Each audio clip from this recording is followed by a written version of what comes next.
अब रोज़ा तो खोल लिया है सबने, अब लेकिन थोड़ा सा टाइम स्पेंड करना है क्योंकि जनाब का व्लॉग शूट हो रहा है ना। अब वो व्लॉग तो शूट हो रहा है जनाब का, और कंटेंट किससे निकाला जा रहा है? डब्बा मैडम से। तो डब्बा मैडम के साथ वो पुराने मूवमेंट जो है ना, जैसे छेड़खानी के मूवमेंट थे, मौज मस्ती के थे, हंसी मजाक के थे, उनको रिपीट करने की कोशिश की जा रही है। सो वो जब बैठी हैं रोज़ा खोलने के बाद वहीं पर सोफ़े के पास, तो उनके सर पे बॉटल रखी है, उसका कैप खोल दिया है कि हिलेगी तो पानी गिरेगा, और ऊपर से सब हंस रहे हैं। तो ये रिलेट करने की कोशिश की जा रही है कि ऐसा नहीं है कि हम जो है अलग अलग हैं, हम साथ साथ हैं। मतलब चाहे वो दिखावे के लिए सही, लेकिन हम साथ साथ हैं। लेकिन दिखावा जो है ना अब टिकता नहीं है। एक्चुअली लोगों को बहुत अच्छी तरीके से समझ में आ गया है कि क्या दिखावा है और क्या असलियत है। Hi friends, welcome back to my channel. Channel में न्यू है तो चैनल को सब्सक्राइब कर ले और साथ ही साथ बेल आइकन प्रेस कर दे, जिससे कि आने वाली मेरी वीडियो की नोटिफिकेशंस आपको पहले ही मिल जाए। तो जैसे कि हमने बताया था कि डब्बा का हमने व्लॉग का कुछ पोर्शन हमने अपना जो पॉइंट ऑफ व्यू थे वो हमने कवर किए थे, और कुछ बाकी का था, तो बाकी के चलिए इस पॉडकास्ट में कवर करते हैं। तो ये लोग रोज़ा खोलने के लिए गए थे भाई भाभी के घर। वहाँ पे गिव अवे के बारे में, इन सब चीज़ों के बारे में और रोज़ा वोज़ा खोलने के बारे में आपने पिछले पॉडकास्ट में सुन ही लिया था कि वो जो मैडम वहाँ पर बैठी हुई थी, बच्चे को सिर्फ हग्गीज़ में लेकर रोज़ा खोलने के लिए बैठे हुए थे। ये कहते हैं ना, टांगे ढकने के लिए उस पर कवर तो ढक लिया, लेकिन वो जैसे बच्चा हिला डुला, थोड़ा सा मूव किया उसने, तो वो हट गया कपड़ा और साफ दिखाई दे गया कि उसको मतलब आपने हग्गीज़ में बिठाया हुआ था। कच्चा पहना लेते, निक्कर पहना लेते, पजामी पहना लेते, कुछ तो पहना लेते। कितना गंदा लगता है इस तरह से हग्गीज़ में ऐसे बैठा हुआ। और उसके बाद जो है थोड़े से खेल तमाशे, क्योंकि वो भी तो दिखाना ज़रूरी है ना फ्रेंड्स, क्योंकि व्यू कम हो रहे हैं सबके और सबको असलियत समझ में आ रही है, तो फिर वापस से भ्रम पैदा करना है। नीचे आके अब पिज़्ज़ा तो फिर पगला गई है, फिर वापस से उठा के उसको निकाल के दिखा रही है, और दिखा दिया वापस से। तो एक कहावत है ना, दुखती रग पर हाथ रखना, तो वो वापस से फिर हमारी चालू अपी ने देख लिया और कहती है मुझे बहुत पसंद था, तो मैं इसे अपने पास ही तो रखूँगी ना। उधर से पिज़्ज़ा भी बोलती है अरे भाई दे दो ना, क्या हो गया। जब तुम्हारी हमेशा ही वो फरमाइश पूरी करती है, और आज अगर बार बार इस चीज़ के लिए कह रही है कि भाई मैं अपनी पसंद से लेकर आई थी या मेरी पसंद था, तो कम से कम उनको इतना तो समझना चाहिए ना, ये हमारे लिए इतने खर्चे उठाती है, इतना सब कुछ कहने से दिला देती है। अगर आज वो बार बार कह रही है तो कोई बात नहीं, लो आप रख लो, कोई बात नहीं, मुझे दूसरा दिला देना। और आज तो भाई फाइनली हद कर दी। हाथ क्या कर दी भाई, मैं तो सरप्राइज़ थी कि मैडम ने और जनाब ने अलाउ कैसे कर दिया कि दादी के साथ जाओ और नीचे चले जाओ, उनके फ्लैट पे चले जाओ। इसका मतलब लोगों के कमेंट्स का असर हो रहा है। फ्रेंड्स देखो, अब ना रू बेबी फैन पहचानने लगा। फैन कहाँ है बेटा, फैन। और उसने बच्चे ने फैन देख लिया। चलो भाई, धीरे धीरे वो चीज़ें सीख रहा है, अच्छी बात है ना। आप लोग भी इन्वॉल्व हो रहे हो, ये और भी अच्छी बात है। और आपके भाई भाभी आपको इन्वॉल्व होने दे रहे हैं। एक्चुअली भाभी जो है वो जितना टाइम देगी ना सबके साथ बच्चा टाइम स्पेंड करेगा, उतना ही बच्चा चीज़ें सीखेगा, अच्छे से वो अच्छी परवरिश उसकी हो पाएगी। जितना सबके साथ घुलेगा मिलेगा, उतना ज़्यादा अच्छी उसको अपब्रिंगिंग मिल पाएगी, और ज़्यादा के ज़्यादा चीज़ें जो है अपने माइलस्टोन वो जल्दी से ही रिकवर कर पाएगा। क्योंकि अकेले घर में सिंगल अपने 5 BHK में पड़े पड़े फिर क्या हो जाता है, फिर बच्चा ना एक ही चीज़ देखते देखते एक ही चीज़ देखते देखते वो एक ही तरह से बस वो सेट हो जाता है माइंड सेट। अगर उसको सारे चेहरे दिखाई देंगे तो सारे चेहरों को पहचानेगा। जैसे आप उनको लेने की कोशिश करोगे वो लपक कर आपके पास आएगा। आप जितने भी घर में अलग अलग मेंबर हैं, वो कभी कोई किसी को कुछ चीज़ें सिखाएगा, कोई कुछ चीज़ें सिखाएगा। तो जॉइंट फैमिली का यही तो फ़ायदा होता है, उसमें बच्चे जो है ना वो बहुत अच्छी तरीके से पनपते हैं। लेकिन मैडम ने 9 मंथ ऐसे ही निकाल दिए। अगर ये जो अब इनिशिएट लिया है ना, इसको पहले लिया होता तो शायद बच्चा जो है ना काफ़ी एक्टिव होता। चलो भाई, देर आए दुरुस्त आए। देखो कितना प्यार करते हुए नज़र आ रहे हैं भाई। मैडम ने दे दिया है तो डेफिनेटली करेंगे। अब वो अपने उनके पास आया है, खेल भी रहे हैं, बातें भी कर रहे हैं, उसको समझने की कोशिश भी कर रहे हैं, ये भी जानने की कोशिश कर रहे हैं कि बच्चे को क्या अच्छा लगेगा, किस बात से बच्चा हैप्पी है, रिस्पॉन्स किस चीज़ से रिस्पॉन्स कर रहा है। तो ये तो उनको बहुत पहले कर देना चाहिए था। तो अब इफ्तार के बाद टाइम हो गया चाय का, और मुझे आपको दिखानी थी एक गुजिया जो कि भाभी ने बनाई है, लेकिन भाभी ने मेंशन नहीं करा और दिखाया भी नहीं, और किसी ने भी नहीं बताया कि ये होली के लिए बनाई गई थी। समझ रहे हो। अब मीरा रोड की सड़कों पे निकल पड़ी हैं, क्योंकि साड़ी जो है वो फॉल के लिए, पीको के लिए दी थी, तो भाई वो लेने जाना है। और यही तो मोमेंट होता है इनको, जब इनको सेलिब्रिटी हुड अपना जो है ना वो देखने का और उसको एंजॉय करने का मोमेंट मिल पाता है, क्योंकि सड़कों पे लोग मिल जाते हैं और फिर फोटो सेशन होता है, ऑटोग्राफ टाइप का होता है। तो फ्रेंड्स, हम घर आ चुके हैं और आज का डिनर जो है वो मैं प्रिपेयर कर रही हूँ। तो मैं बना रही हूँ यहाँ पे चिकन का कीमा, और कीमा मुझे बेटी खाला धोकर दे रही है। वाओ, यही तो उम्मीद थी आप से, क्योंकि आप क्या करती हो, सिर्फ कच्ची हिलाने का काम करती हो कैमरा लेकर, बाकी सारी प्रिपरेशन तो खाला करती हैं। तो ये क्यों नहीं कहती हो कि खाला ने बनाया है? सिर्फ कच्ची हिलाने से वो पक नहीं जाता है, बना नहीं जाता है, क्रेडिट नहीं लिया जाता है। मेरा दुपट्टा खिसक रहा था तो मैं इसलिए जाके मैंने अम्मी का दुपट्टा उठा लिया, और वो भी कौन सा, नया, और फट से अम्मी बोली, और हमने एक बार भी नहीं ओढ़ा है इसको।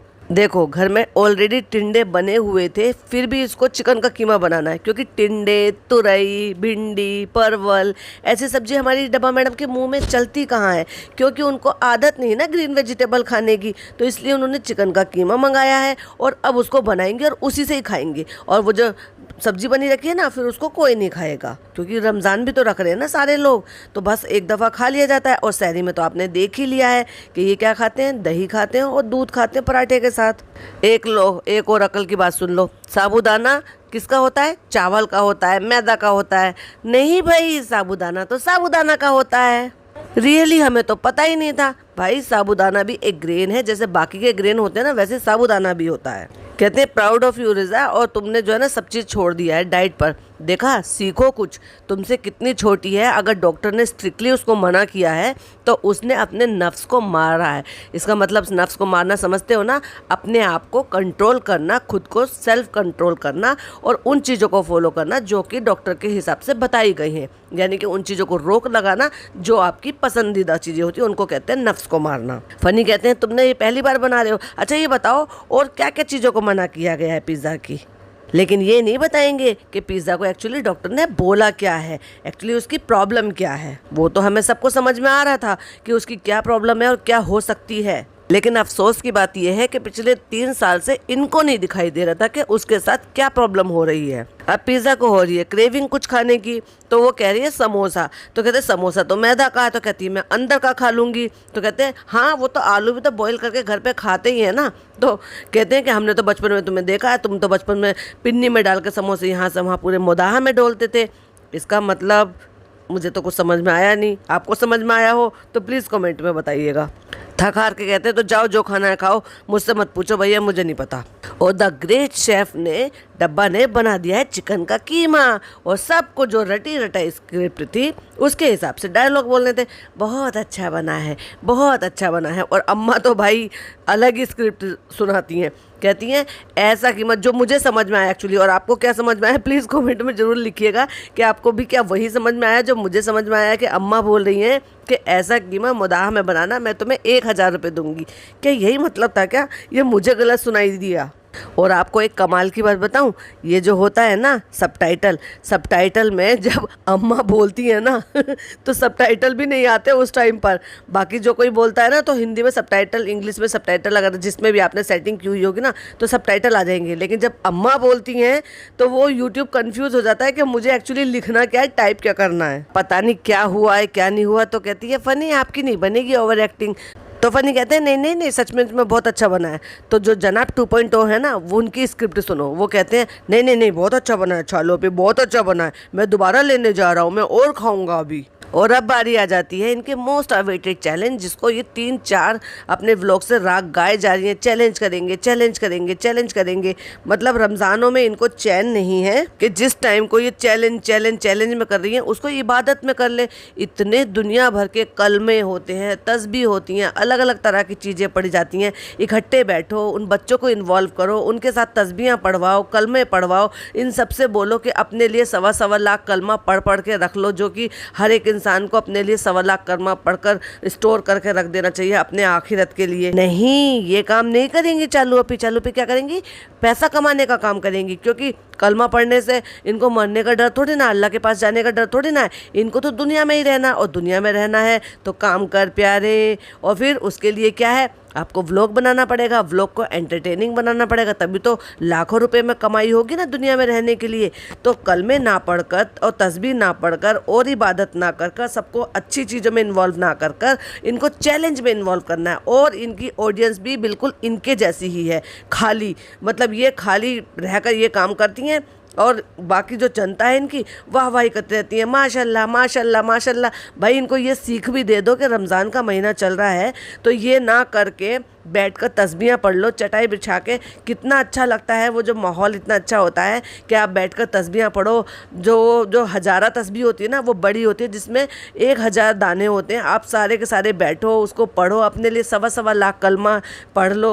आप पूछो, दूसरों को भी बताओ, अपनी ऑडियंस को भी बताओ। इनसे ज़्यादा अच्छे व्लॉग ना इनके जो है कई साल पहले हुआ करते थे। एटलीस्ट ये इस्लाम की बातें तो बताया करती थी, तब इस तरह से जो ना इनकी अलग ही टाइप की चीज़ें नहीं चल रही होती थी जैसे आजकल चल रही हैं। रमज़ान में सभी बिजी होते हैं तो सबको इकट्ठा करना बहुत मुश्किल होता है। किसको इकट्ठा करना है? जो सारी पलटन यहीं पर ही है उनको इकट्ठा करना। हाँ, अभी तुम जाओगी ना थोड़ी देर में, अपनी नानी को उठा कर आओगी नींद में से, सबसे बड़ी खिलाड़ी तो आई नहीं ये कहकर उनको उठा कर लेकर आओगी नींद में से। और देखो भाई, कैमरा लेकर गई हैं, कमरे में अंधेरा है तो कमरे पे ज़मीन पर, बड़ी बुजुर्ग ज़मीन पर चटाई पर सो रही थी। क्यों भाई, तुम लोग सारे बाहर बैठे हो, तुम्हारे तो एक कमरे में बेड पड़ा हुआ ना, आप कोई पापा थोड़ी ना रहते वहाँ पे। तो वो जो अम्मा है वो ज़मीन पर चटाई पे क्यों लेटी थी? वो बेड पर क्यों नहीं लेटी थी? एक कमरे में तो बेड भी पड़ा हुआ है ना, क्यों बेचारी को चटाई पर डाल रखा था बुजुर्ग को? लोगों ने भर भर के जो कमेंट किए थे ना, पर्दे कितने टैकी लग रहे हैं, अजीब लग रहे हैं, यक लग रहे हैं, ऐसे लग रहे हैं, वैसे लग रहे हैं, तो उनको बदल कर अब पीच कलर के लगा दिए। और सही बताऊं तो मेरी पर्सनल अपनी चॉइस, ये भी बिल्कुल अच्छे नहीं लग रहे।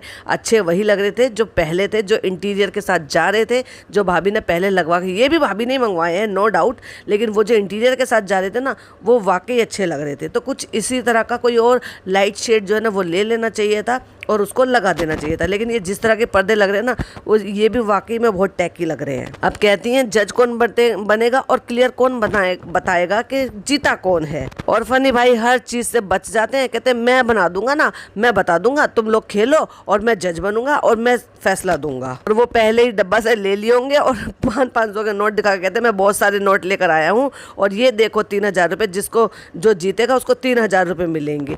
भाई ये पैसे लाए कहाँ से? पहले ये भी तो बता देते कि ये भी इनकी बहन से ही लिए जिनको तुम बता रहे हो। उठा के ऐसे लेकर आई हैं उनको, ये आ गया हमारा सबसे बड़ा खिलाड़ी। और फनी भाई को देखा, मतलब कुछ भी नहीं सोचते कि एटलीस्ट ये मजाक कर रहे हो या बदतमीजी कर रहे हो या जो भी कुछ बकवास कर रहे हो, किससे कर रहे हो, कितने बड़े बुजुर्ग से कर रहे हो। कहते 5-5 रुपए का इनाम है, तो अम्मा पलट के कहती हैं 5 रुपए में क्या होगा, 10 रुपए तो तुम मुझसे उल्टा ले लो वापस। पहले ही तरस खा के कह रही है कि बर्फ को तुम पकड़ नहीं पा रहे हो तो चैलेंज कैसे होगा, जो नहीं पकड़ पाए तो पहले ही छोड़ देना। तो चलो भाई, चैलेंज स्टार्ट हो गया। और सबसे पहले अम्मी को तो ये लगा था कि मैं लास्ट तक टिकूंगी, लेकिन वो सबसे पहले उन्होंने छोड़ा। देन उनके बाद फिर जो है अम्मा ने छोड़ दिया। बड़ी बुजुर्ग हैं भाई, हालांकि वो लेकर तो ऐसे आई थी, ये सबसे बड़ी खिलाड़ी है हमारी, यानी कि उनको लगा था कि देर तक जाएंगी। और उसके बाद बात आ जाती है अब दोनों बच्चों और उनकी अम्मी के बीच में। तो अम्मी कहती हैं आखिरकार बच्चे किसके हैं, और तारीफ पे तारीफ हो रही है, देखो कितने हैं, I am so proud of you. सिर्फ बर्फ़ पकड़ने पे? अरे भाई, प्राउड करना है तो इनके रिजल्ट पे प्राउड करो ना। जब तुम्हें लगेगा कि हाँ I am so proud of you, कि आप फर्स्ट आए हो, आप सेकंड आए हो, आप जो है स्कॉलरशिप से पास हुए हो, वाओ, रिज़ल्ट तो आप बताते नहीं हो। आपने बताया ही नहीं है कि आपका जो भाई था वो कैसे पास हुआ है, कितना पास हुआ है, कितने मार्क्स से पास हुआ है। बस ये दिखा दिया कि नई बुक्स आ गई हैं, अगली क्लास में प्रमोट हो गया है। और उसके बाद कुछ देर बाद जो है फिर अम्मी भी थक जाती हैं बच्चों की, और बच्चों की अम्मी भी छोड़ देती हैं। अब कॉम्पिटिशन आ जाता है भाई बहन में। भाई पैसे की क्या इनको है, मतलब पैसे के लिए हाथ जल रहे हैं, थक रहे हैं, लेकिन नहीं, छोड़ने को तैयार नहीं है। हाँ ठीक है, स्पोर्ट्समैन स्पिरिट होनी चाहिए, बट इतनी कि पैसों के लिए जैसे वहाँ चटापटी हो रही थी किसी की शादी में। क्या लोग हैं ये। फिर कहते हैं कि ऐसे नहीं कोई नतीजा निकल पा रहा तो उसके अकल देखो, कहते हैं इसके ऊपर ना एक और बर्फ़ रख दो। अच्छा भाई, ये क्या हुआ, इससे क्या? फिर कहते हैं हाथ सीधा रख लो, जिसका हाथ थक जाएगा वो। बर्फ़ का तो चैलेंज किया आपने कि किसका हाथ पहले ज़्यादा ठंडा होगा और वो बर्फ़ को छोड़ देगा।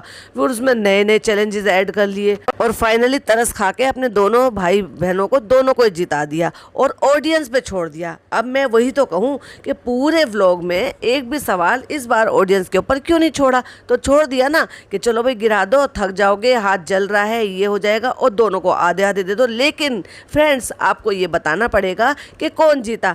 जब तुम नहीं बता पाई हो सामने से, तो ये क्या मतलब, तुम ये कहलवाना चाहती हो कि जैसे तुमने एक बार और किया था और जनाब 2.0 को इतने ज़्यादा कमेंट आए थे हर चीज़ के लिए, तो तुम ये बताना चाहते हो या ये जानना चाह रहे हो कि एक्चुअल में मेरे व्लॉग में जो लोग किसको ज़्यादा पसंद करते हैं, चलो भाई, नतीजा भी मैं लिख कर बता देती हूँ। जब इनका व्लॉग आएगा तो डेफिनेटली जो जनाब 2.0 है ना, उसको विनर बनाया जाएगा 100%। I am damn sure. देख लेना, क्योंकि जितना मैं इनको जान समझ पाई हूँ ना, हाँ ये चेंज कर दे तो बात अलग है, बट पिज़्ज़ा को लोग ज़्यादा पसंद नहीं करते हैं जितना जनाब 2.0 को करते हैं, क्योंकि ये लोग उसको इतनी ज़्यादा वैल्यू देते हैं ना। तो क्लियरली विनर है, तो आप उनसे, ऑडियंस से ना ही पूछो, आपकी तरफ से भी वो विनर है और ऑडियंस की तरफ से भी वो विनर, क्योंकि उनको बहुत अच्छी तरीके से पता है कि आपका रुख किसकी तरफ ज़्यादा है। तो भाई ऑडियंस, लग जाओ कमेंट करने में अपने काम पर, क्योंकि ये आपको चालू अपी ने एक काम दे दिया गया है कमेंट में ये बताने का कि कौन जीता है, और रिजल्ट हम पहले से ही बता रहे हैं आपको। फिर अम्मा को भी पैसे दे दिए, वो तो ऑब्वियस है देना ही, कि आपने भी बहुत अच्छा खेला, जबकि उन्होंने पहले ही दूसरे नंबर पे गिरा दिया था, तो फिर बाकी तो आपको डॉटर खाला को देने चाहिए थे ना, क्योंकि डॉटर खाला ने तो थर्ड रनर अप रही हैं। वो तो अम्मा तो थर्ड थी, और डॉटर खाला जो थी उन्होंने तो बहुत देर से छोड़ा था, तो डॉटर खाला को भी देना बनता है ना। वो तो वैसे भी बेचारी इतना शिद्दत के साथ हर चीज़ में लगी रहती है, फिर चाहे तुम्हारा चैलेंज हो, फिर चाहे तुम्हारी किचन हो, फिर चाहे तुम्हारे काम हो, चाहे तुम्हारी अलमारी संभालना हो, चाहे और भी बहुत सारे काम हो। पर ये जो भेदभाव है ना, ये बहुत ख़राब है। चलो अभी ये अच्छी बात नहीं है। और उसके बाद हम आ गए थे ऊपर, और आज फनी को थोड़ा सा लो लग रहा था। लो तो लगेगा ही जब तुम पूरा रात जो है जागोगे, और खाना अनाप शनाप कुछ भी, वो खाना पीना शेड्यूल सारा बिल्कुल बिगाड़ के रखा हुआ है। दिन में सोना अजीब सा, वो दिन में चाहे कितना भी सो लो, लेकिन वो जो नींद रात की है ना, वो दिन में पूरी नहीं हो सकती। हाँ, अगर आप दिन रात ऐसे, अगर आप कर रहे हो कि रात को पूरी रात अगर आप जाग रहे हो और अल्लाह का नाम ले रहे हो, इबादत कर रहे हो, तो भी बात समझ में आता है, लेकिन आप चैलेंज के लिए जाग रहे हो, ये तो हमें कुछ समझ में आया नहीं। तो भाई ये सब चीज़ें तो होनी है। अगर आप जो है ना, जो प्रकृति के जो नियम है ना, अगर आप उन नियमों का उल्लंघन करेंगे तो भाई कुछ ना कुछ तो उसका भी कमबैक आपको मिलेगा ही ना, कुछ ना कुछ तो रिएक्ट वो भी करती है। तो फिर वो चाहे तबीयतें ख़राब होने हो, लो फील होना हो, मोटापा आना हो, थायराइड बढ़ना हो, पीसीओडी होना हो, या फिर डायबिटीज़ होना हो, या फिर कुछ भी होना हो, वो होता ही है अगर आप लाइफ स्टाइल के साथ खेलना शुरू कर देंगे। तो हेल्दी लाइफ स्टाइल की तरफ जाएंगे तो सब चीज़ें धीरे धीरे करके वो अच्छी होती चली जाएंगी, और बैड लाइफ स्टाइल की तरफ जाएंगे तो धीरे धीरे करके सारी चीज़ें ख़राब होती चली जाएंगी। और फिर चाहे उसमें भूलने की बीमारी क्यों ना हो, कहती हैं कि अब से मैंने कल से एक चीज़ करना शुरू करा है, जो चीज़ें मैं भूल जाती हूँ ना, वो स्टिकी नोट पर लगा के या दरवाजे पर चिपका देती हूँ। हाँ, बस इसी की तो कसर रह गई थी, देखा अब भूलने की भी बीमारी हो गई है। इसीलिए कहते हैं कि अपना लाइफ स्टाइल को सुधार लो, टाइम रहते अभी भी टाइम है। तो ये था हमारा एक रिएक्शन वीडियो पसंद आए तो लाइक शेयर कीजिएगा, चैनल पर पहली बार आए तो सब्सक्राइब कीजिएगा। मिलती हूँ एक और अच्छी सी वीडियो के साथ। टिल देन बाय बाय, अल्लाह हाफिज़, टेक केयर।